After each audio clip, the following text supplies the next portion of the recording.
eu sou Luiz Gustavo Klein e esse é o Sala Política. Hoje eu converso com Maria Giovana Luchiari Pisoni Duarte Fortunato. Ela é mãe, é bacharela em Saúde Coletiva pela Universidade Federal do Rio Grande do Sul, com MBA Executivo pela FGV em Administração e Gestão de Saúde. Vereadora em 2016 com 1.231 votos, concorreu em 2018 ao cargo de deputada federal, obteve 15.303 votos, concorreu à Prefeitura de Americana em 2020, sendo a segunda mais votada com 29.562 votos, sempre crescentes, e é pré-candidata a deputada federal pelo PDT e também é atual vice-presidente estadual do partido. Obrigado por aceitar conversar conosco, Maria Giovana. Eu que agradeço, um prazer muito grande estar aqui, poder conversar, contar um pouquinho mais aí da minha história para vocês. Obrigado. Maria, sempre que é a primeira vez que a pessoa vem conversar conosco, eu gosto de perguntar o que é que fez brilhar os olhos dessa pessoa para a política, né?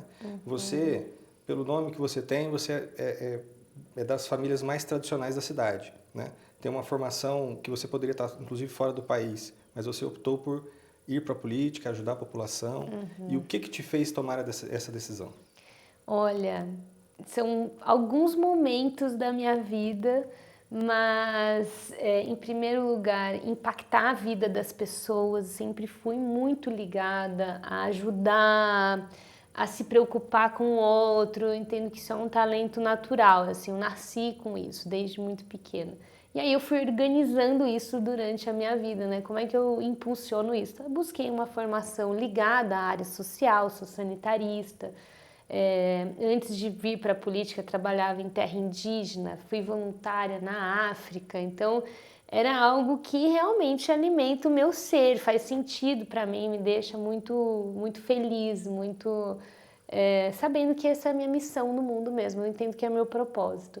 E aí o impulso para a política partidária, então acho que é legal contar, porque eu me via já fazendo política nesses outros espaços, porque eu vejo a política em todos os lugares. E aí o impulso para a política partidária se deu com o nascimento da minha filha. A Antônia, ela está com 7 anos, ela foi um impulso mesmo, assim, de uma urgência. O nascimento dela foi um senso de urgência. Não, eu preciso mudar mais e mais rápido, porque as coisas estão passando e é na política que eu vou ter, partidária no caso, que eu vou ter a ferramenta para realmente fazer as transformações que eu desejo para o mundo, para ela crescer num mundo melhor, para as outras crianças também. Então, sempre tive essa vontade, essa filosofia de vida, um propósito. Com o passar do tempo eu reconheci dessa forma. E a Antônia acabou sendo um impulso para a política partidária e cá estou, né? A minha vida na política vai ser sempre a idade da minha filha, porque realmente foi nesse momento que, ao invés de recolher, que é muito mais comum, né? A gente, logo ao nascer um filho, existe um momento natural de recolhimento da mulher para cuidar. Eu tive um momento totalmente diferente, de querer mais e mais rápido e aí ir para fora mesmo, buscar a minha atuação na política partidária. Potencializar ser um agente de mudança, né? Porque com o mandato facilita muito, né? Muito. E eu já vinha muito insatisfeita de trabalhar e as coisas sempre pararem.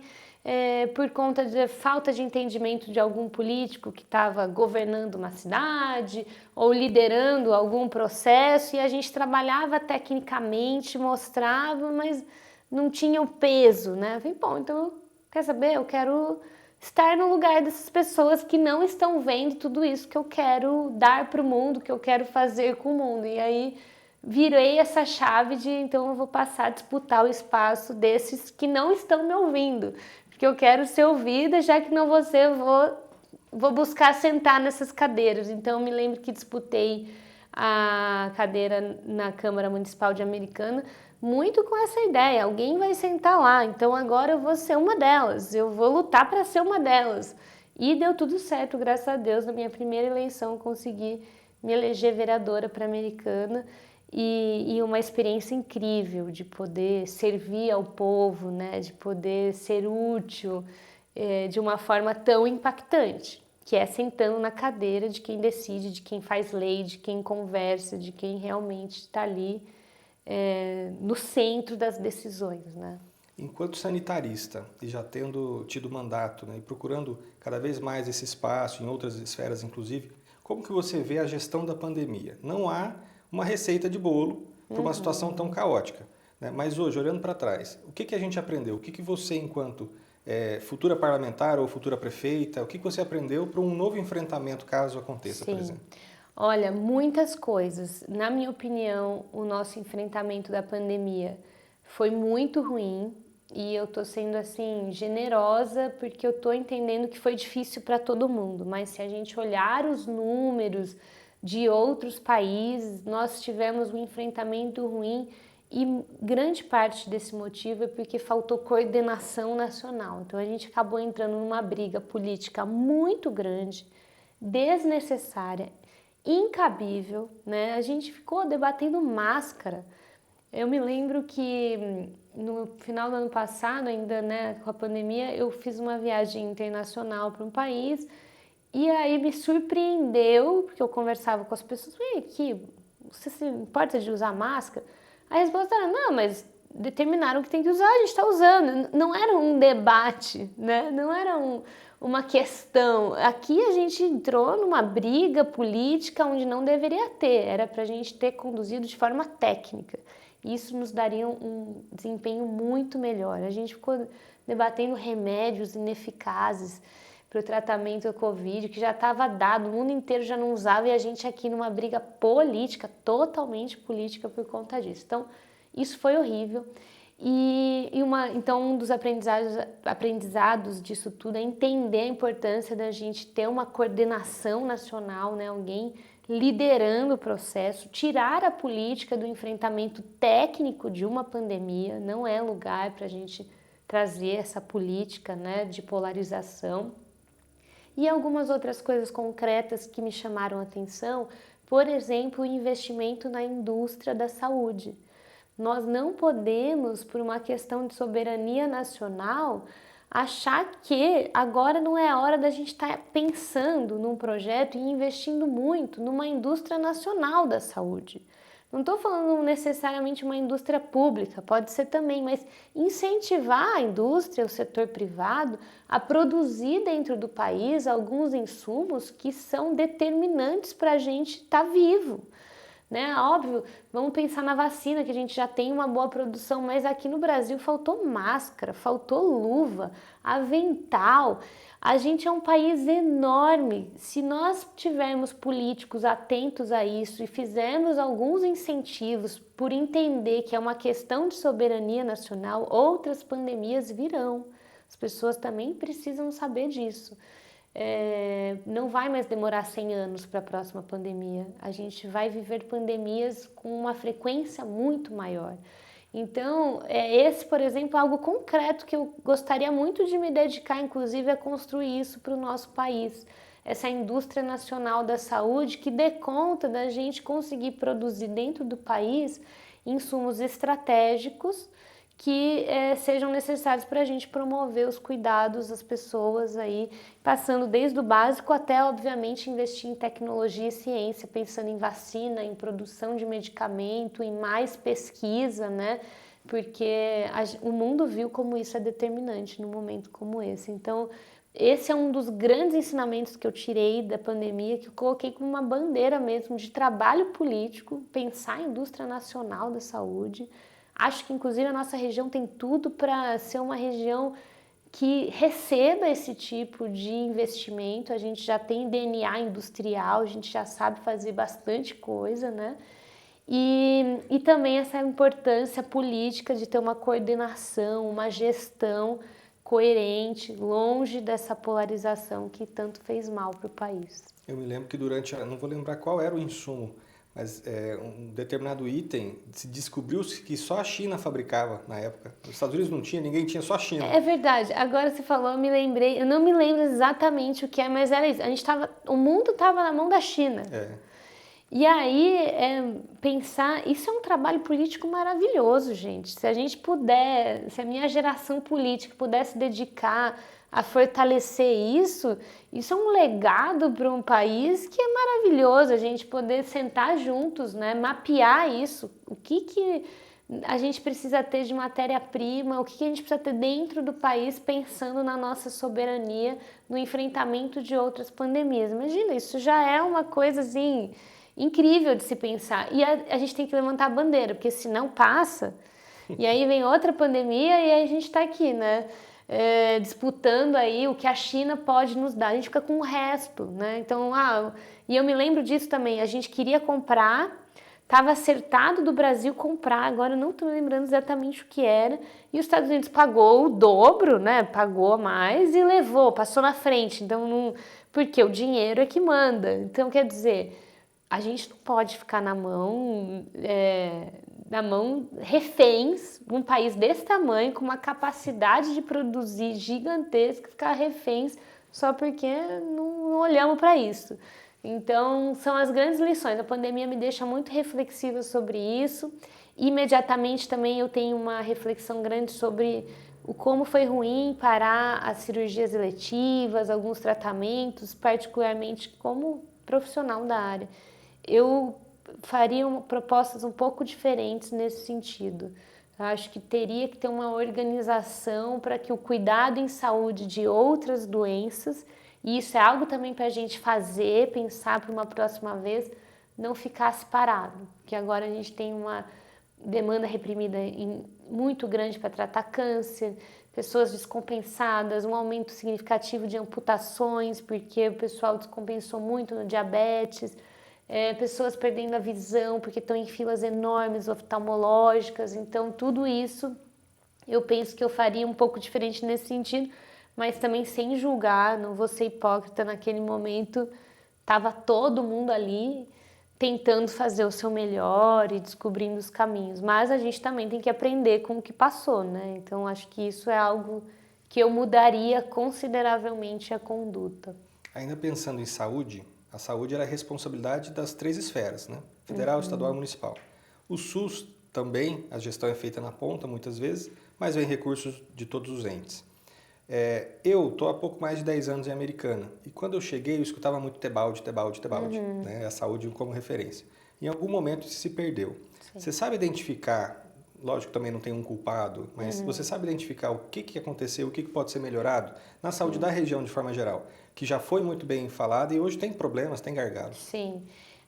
Em Americana eu sei identificar exatamente quando que isso aconteceu, assim.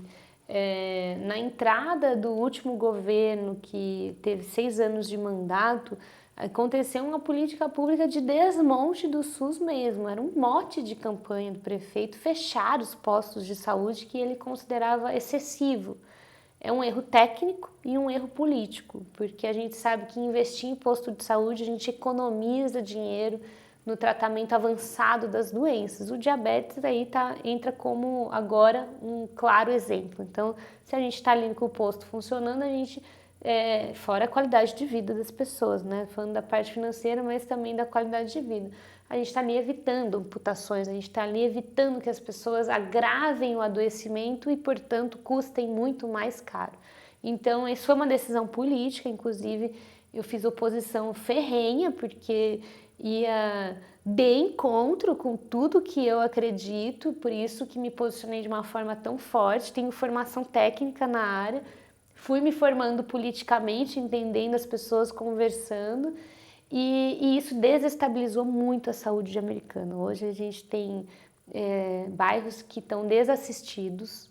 Guanabara é um exemplo concreto, é um bairro que tem dificuldade de acesso e que não tem um posto de saúde. As pessoas adoecem lá de uma forma muito mais forte do que outros bairros que conseguiram manter os seus postos de saúde. Então, tudo isso aconteceu em Americana. Fora isso, aí falando de uma forma mais regional, a pandemia impôs filas muito mais duras para todos nós. Eu tenho levantado a bandeira de que as filas do SUS, que pode parecer papo, né? Papinho, sempre teve, mas as filas do SUS hoje são gravíssimas. A pandemia nos impôs uma fila totalmente diferente, uma fila que a gente nunca viveu.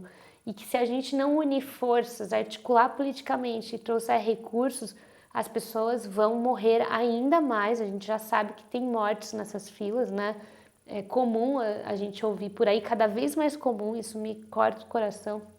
Ah, meu marido foi chamado para fazer a cirurgia do coração, mas ele já tinha morrido há 3 meses. Ah, ligaram aqui para minha filha aí, mas ela morreu de câncer faz 2 meses. Então, assim, isso que a gente ouvia às vezes e era algo impactante, hoje a gente vai para a rua e é um atrás do outro. Ah, se não morreu, a visão. Ah, agora eu estou enxergando 10%.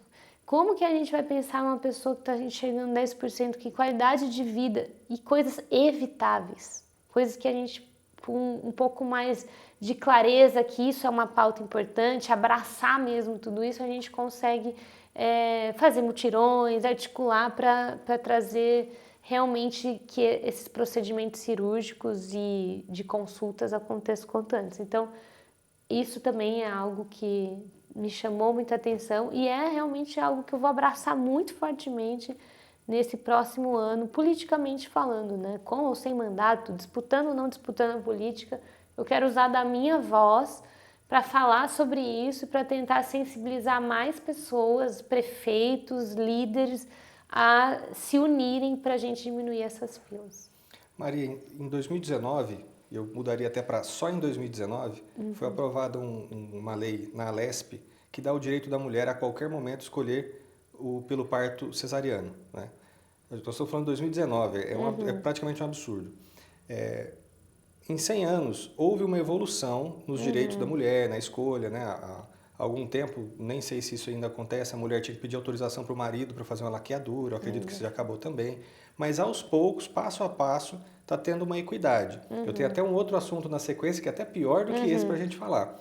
Mas como que você vê essa evolução e você enquanto agente dessa evolução? Porque você é uma das pessoas que luta muito por essas pautas, né? Quer dizer, só em 2019 a mulher pode optar em como será o parto que ela vai ter, né? Se ela vai receber uma anestesia ou não. Sim. É isso, a gente luta todos os dias para ser dona dos nossos corpos, né? Parece um exagero quando a gente fala assim, mas é verdade isso, né? E isso é uma evolução importante. Eu acho que assim, são 2 movimentos, né? Um é a gente saber sobre a violência obstétrica. Então, as mulheres são submetidas a muitas violências, das quais muitas não têm consciência. Então, o primeiro momento é a gente nomear o que acontece, ensinar as mulheres a identificarem como violência para depois a gente mudar, porque senão o negócio anda que a gente nem vê. Ah, sempre foi assim, né? Força a barriga, abre a perna, corta o períneo para tirar o bebê. São violências que muitas mulheres ainda passam e nem sabem, porque estão ali e acham que estão fazendo o que tem que ser feito, que esse é o único formato. Então imagina que o debate é muito profundo. E aí, quando a mulher tem esse direito de escolha, a gente também tem que saber que foi um contraponto a um grande movimento pelo parto normal, que é importante dizer que é a melhor via de chegada ao mundo. Só que a mulher tem que ter o direito também da sua escolha. Então foram 2 brigas grandes, né? Uma lado a militância do parto normal no país cesarista. O Brasil era um país com muita cesárea desnecessária, que também podia vir de um lugar de violência, porque induziam, a gente sabe que os médicos marcavam a cesárea por conveniência, porque eles queriam. Imagina um bebê que vai nascer entre o dia 25 de dezembro e 5 de janeiro. Eu sou 31 de dezembro.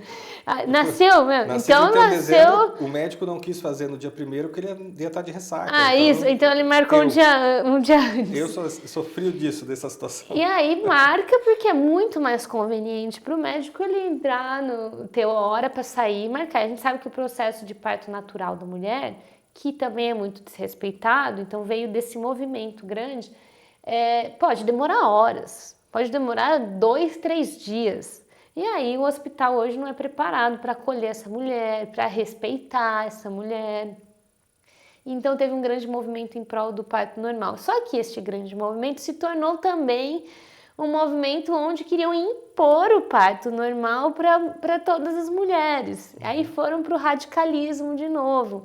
E esse não é o caminho é conhecimento, é a gente falar sobre isso, entregar conhecimento para que cada uma decida o que é melhor para si. E aí então vem essa lei em 2019 que permite a escolha da mulher e a gente tem que continuar trabalhando para que se tenha educação, acesso, porque é isso, o medo que algumas mulheres tinham dessa lei é que isso induz.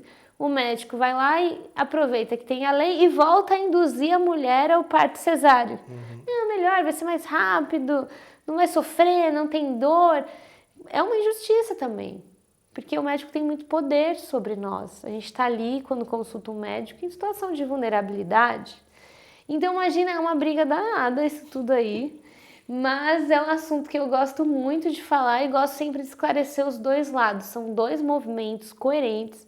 Eu respeito muito ambos os lados e entendo que o caminho sempre é a educação. Saibam que a melhor via é a via normal, que a gente tem que lutar para não sofrer violência, para ser respeitada, para parir da melhor forma possível e também ser respeitada na nossa decisão, se essa decisão for ter um parto via cesárea, né?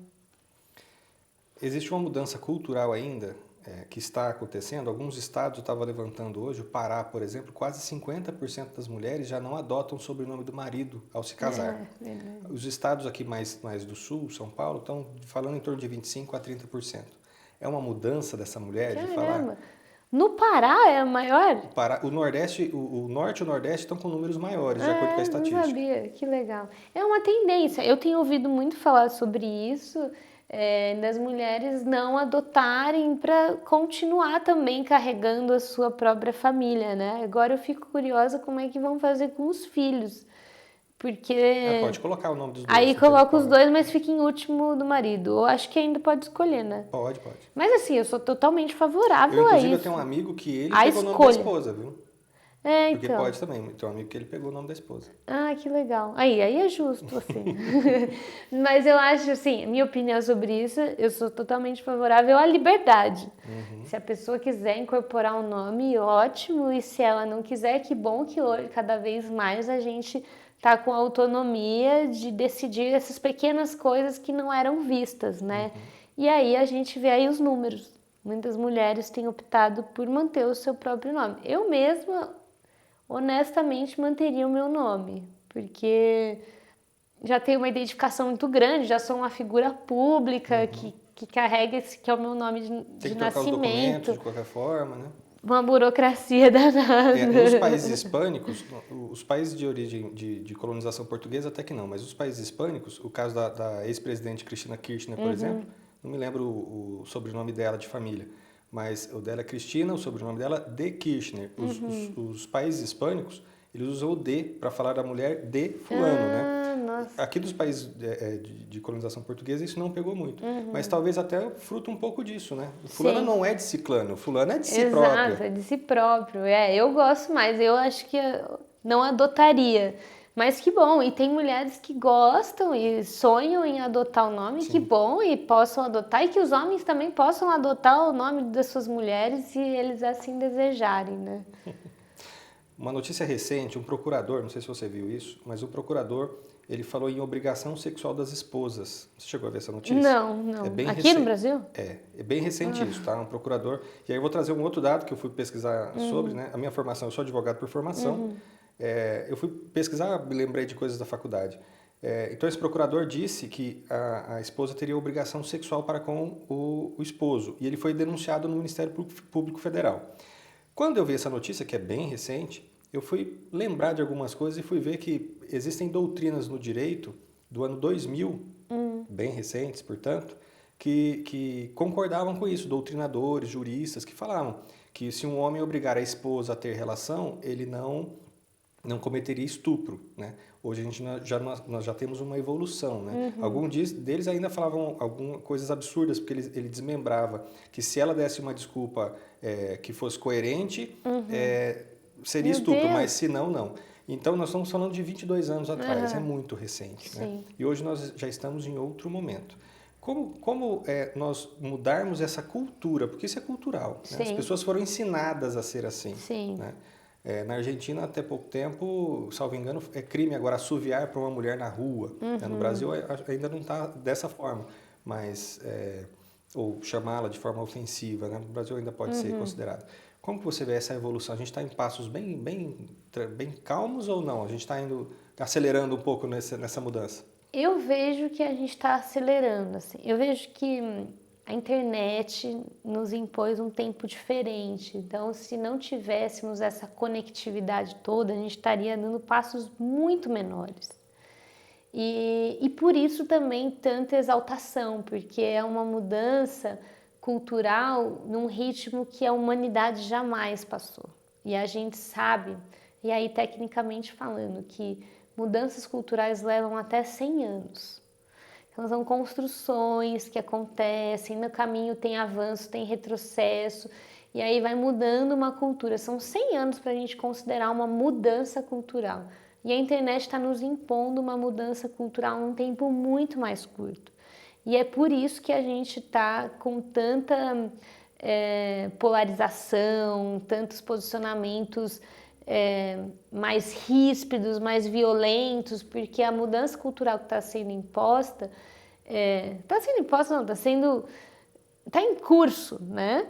Ela é um ritmo diferente, é um ritmo que a geração mais velha, né, uma geração, sei lá, 4, 5 gerações acima de mim, ela tem que ter uma capacidade muito grande de entender isso, e ela não tem. Ela não é nativa digital. Ela tá ali vivendo, mas assim, meu Deus, o mundo tá mudando radicalmente para eles. Então, eu entendo, sou otimista nesse sentido, que a gente tem avançado muito na pauta do direito das mulheres. E por isso também tudo tão difícil, sempre falo, não há direito sem luta, sem trabalho, ninguém senta lá e te entrega um direito, é sempre muita mobilização de muitas mulheres, né? Mas eu entendo que a gente está avançando, sim. Eu mesma tenho 30 anos, me lembro de ser uma adolescente num outro mundo. Num mundo onde era muitas coisas permitidas. Agora a gente veio da festa do peão e eu vinha comentando, vou na festa do peão desde criança com meus pais, fui enquanto adolescente com amigas aí com, sei lá, 15 anos, e o mundo era outro, a gente tinha que se proteger para não passarem a mão na gente, a gente tinha que ficar em alerta absoluta, porque podia acontecer qualquer coisa e era totalmente normal. A gente que ficava criando planos ali para se proteger, para não passar por constrangimento, porque sabia que o natural era, se você quer ir até a festa do peão, você vai passar por constrangimento. Vão tentar, vão te tocar, era muito natural. Então a gente ficava ali assim, sempre tentando se proteger entre amigas. Eu me lembro que era comum isso. Agora é um absurdo. Se eu falar isso, imagina, minha filha ou uma jovem hoje de 15 anos, isso nem passa pela cabeça dela. E que bom, né? Não é mais permitido. Eu me lembro de numa festa, um homem laçou uma mulher. E eles falam que faziam isso de forma muito comum, laçar mesmo, como se fosse um animal, né?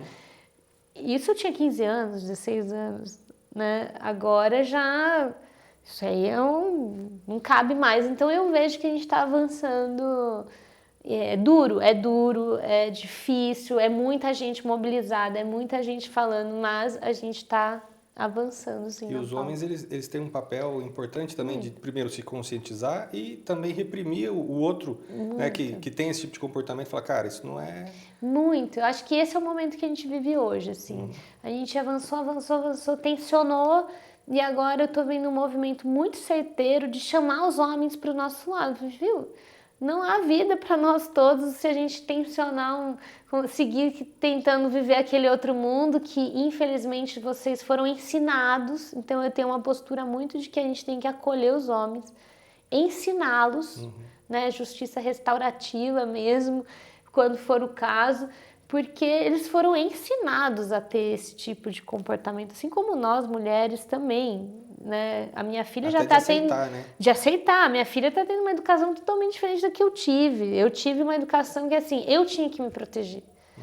Então, assim, era mais uma função da mulher. Você quer ir na festa, então aprenda a se proteger, porque vai acontecer. Agora não, agora não, isso não é certo. Se acontecer, é denúncia, a gente vai preso, Culpar a né? vítima, né? E lá na minha época era assim, não era certo, mas assim, você tem que saber se proteger. Então não vai, não quer passar por isso, não vai para festa. Então isso já mudou muito, minha filha já cresce num outro contexto. E os homens agora eu sinto que é um momento de chamar mais do que nunca os homens, né, a se colocarem contra a piada machista. A gente já sabe que isso mata nós mulheres, né, esse pensamento de ser dono. Nos grupos de WhatsApp, nas rodas, é muito importante esse levante dos homens dizendo que isso não é mais aceitável. Há outras maneiras de rir, de se divertir, sendo sempre respeitoso. Então, isso é muito bom e, quando necessário e possível, justiça restaurativa e a educação de dentro de casa, né? Isso é muito difícil, porque é isso, aconteceu uma revolução grande no comportamento, então os pais talvez ainda não estejam adequados com tudo isso que aconteceu, então ele ainda não ensina direito o filho a viver nesse novo mundo. É um pouco sobre isso, assim, sobre como a mudança foi rápida, por isso eu sou bem otimista em relação aos avanços. E avanços rápidos têm consequência. É que nem quando você cresce rápido na vida, profissionalmente. Então você vai criando grandes responsabilidades, as dificuldades vão aumentando, os desafios são muito maiores. E a gente está avançando rápido aí em umas mudanças culturais mais do que importantes de serem mudadas, mas os desafios também são grandes, porque a força de lá também vem forte, né? Você tem sido muito atuante no esporte. Você tem um avô, inclusive, que foi medalhista como atirador, né? E essa paixão por esporte, ela é mais recente ou não? Você sempre atuou? Eu sempre gostei, cresci dentro do esporte. Quando me falavam da política, né? E a dificuldade de perder uma eleição, eu sempre fui. Não, isso eu sei, eu sempre joguei, ganhei, perdi. Sempre entendi que no jogo é o jogo, fora do jogo a gente conversa. Então, eu sempre fiz uma analogia da política com a vida que eu tinha no esporte.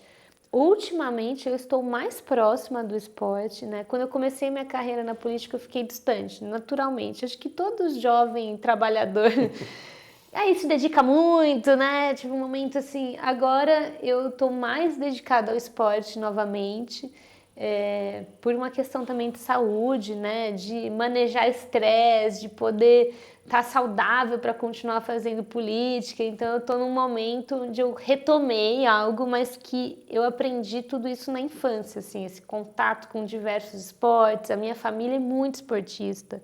O meu irmão ainda é esportista, né? Tá na seleção brasileira de tiro ao prato, que também era o esporte do meu avô, Sim. que foi medalhista.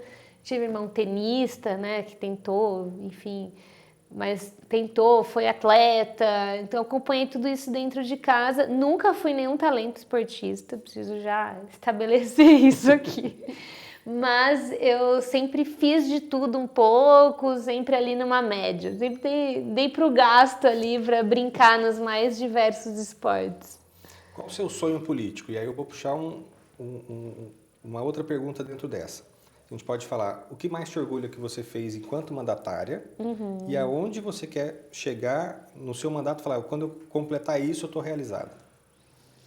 Olha, não é fácil essa pergunta, assim, mas no meu mandato, na minha trajetória política, eu me orgulho muito de ser coerente, porque eu sei o quanto forças de fora nos afetam, né? Então eu tenho 3 casos importantes que eu gosto muito, que é presidir a SEI da Saúde, onde a gente conseguiu desmantelar uma quadrilha que estava desviando dinheiro público do hospital municipal e conseguimos condenações dessas pessoas, que é algo raro nesse país.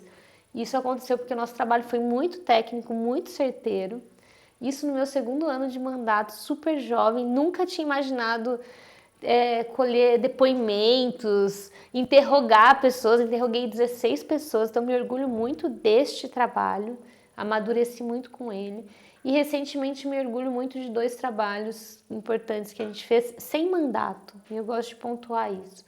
Um foi a denúncia dos respiradores que eram veterinários e estavam sendo usados aqui em Americana. e a gente conseguiu receber a denúncia, apurar e reverter a situação. Eu tenho certeza que nós salvamos vidas, porque a gente conseguiu tirar de uso esses respiradores que já estavam sendo denunciados como causadores de óbitos, de morte no nosso hospital municipal. Eu fiz isso sozinha contra tudo e todos. Fui muito firme, muito coerente, e quando comprovou que foi mesmo, foi o momento que eu respirei fundo e tive a certeza de que a política para mim era isso, ter coragem e coerência. Então esse foi um segundo caso muito marcante, foi muito difícil para mim. E o último caso agora, nesse ano, a gente ajudou a denunciar e foi marcante porque eu gosto disso. A política para mim é isso, é servir as pessoas, né? A gente conseguiu dar voz a essa denúncia das mulheres que estavam passando por práticas vexatórias no posto de saúde aqui de Americana. Saiu na imprensa nacional, então as mulheres estavam sendo obrigadas a baixar a calça e mostrar a menstruação para receber sua injeção anticoncepcional. E em visita de bairros elas me relataram isso, mas não tinham coragem de falar porque por medo mesmo, porque sempre o negócio, a corda estoura para o lado mais fraco, né? Então eu tive a oportunidade, a honra de dar voz a essa demanda, de vir à frente em nome dessas mulheres que confiaram isso em mim. A imprensa nacional apurou o caso junto a elas, divulgou, e agora eu inclusive estou convocada na Polícia Civil para dar depoimento sobre o caso, mas me honra muito, inclusive ir lá, porque eu entendo que essa é a minha função. Isso é servir. É um lugar desconfortável? Muito. Mas aí que político se dispõe a isso? Eu fico muito feliz de ser essa política que se dispõe a dar voz e agora ir lá responder na polícia e fazer todo o trâmite. É muito chato, né? Ninguém quer ser convocado, prestar depoimento, mas eu entendo que essa é a minha grande função, né? Então essas 3 realizações para mim são incríveis, eu me orgulho muito dessa trajetória. E o que eu quero ver mesmo, assim, me sentir realizada é um dia que eu ver o SUS funcionando de forma adequada, né? Se o dia que eu falar, não tem fila no SUS, essa pessoa adoeceu e ela teve o melhor tratamento que ela podia ter, aí eu vou dizer, pronto, eu cumpri a minha missão aí, pelo menos esse é o meu entendimento, assim. E eu sei que isso é briga de uma vida. Que esse nada mais é do que aquele horizonte que a gente caminha, às vezes não vai chegar lá, mas é sobre o compromisso, é sobre de que forma a gente vai caminhar e para onde vai caminhar. Então eu gosto de dividir isso com as pessoas de forma muito honesta. Eu não sou essa pessoa que vai falar, não, se votar em mim um dia acabou a fila. Não, isso é compromisso de vida, para onde eu trabalho, para onde eu penso em melhorar as coisas, né? Então, eu gosto de dividir isso. Se um dia eu realizar isso, eu vou ficar muito, muito feliz mesmo. Maria, queria te agradecer por conversar e aceitar conversar conosco. Caso você queira, fazer suas considerações para os nossos telespectadores. Muito obrigada. Eu que agradeço a oportunidade de estar aqui contando um pouquinho mais sobre mim e agradecer aos telespectadores, dizer assim, acompanhem, né? Principalmente pensando nos políticos, vejam quem é de verdade, quem não é, acompanhem quem tem compromisso, porque é muito importante isso, a gente saber quem é que tem um trabalho coerente e que realmente comprometido e quem é que só aparece mesmo nos anos eleitorais aí tentando se eleger. Então é importante a gente ter essa conexão, né? E agradecer mesmo o tempo de vocês aqui. Obrigado mais uma vez. E obrigado a você que nos assiste. Eu sou Luiz Gustavo Klein, esse é o Sala Política. Você assiste aqui, na TV Todo Dia, canal 14.1, uma parceria com o portal Carioba. Até amanhã.